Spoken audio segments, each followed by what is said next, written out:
Skupina za kulturo govora na Radiu Slovenija, ki deluje pod vodstvom Cvetke Šeruga Prek, prejme priznanje za dolgoletno, načrtno, neformalno izobraževanje radijskih govorcev. Skrb za kulturo govora ima na Radiu Slovenija že 40-letno tradicijo.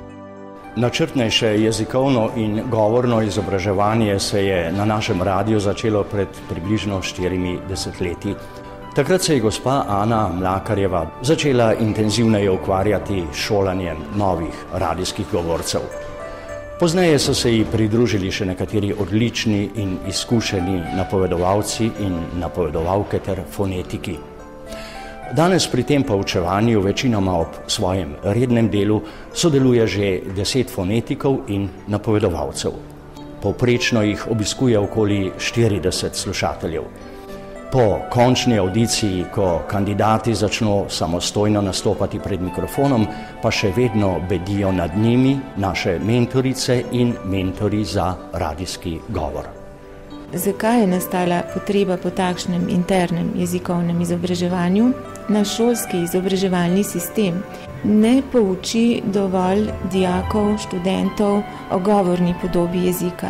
Tudi izobraženci nismo zmožni vedno pravilno, lepo, sproščeno, tekoče govoriti v zbornem knjižnem jeziku ali pa tudi v njegovi malo bolj sproščeni pogovorni različici.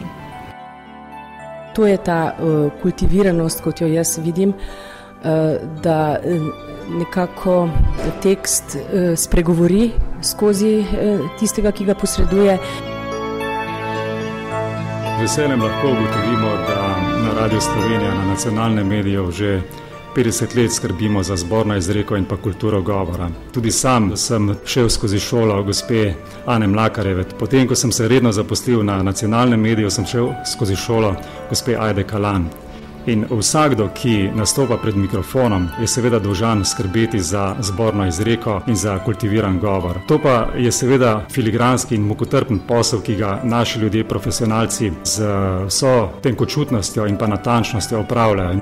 Skrb za jezik je v današnjem času vrednota sama po sebi.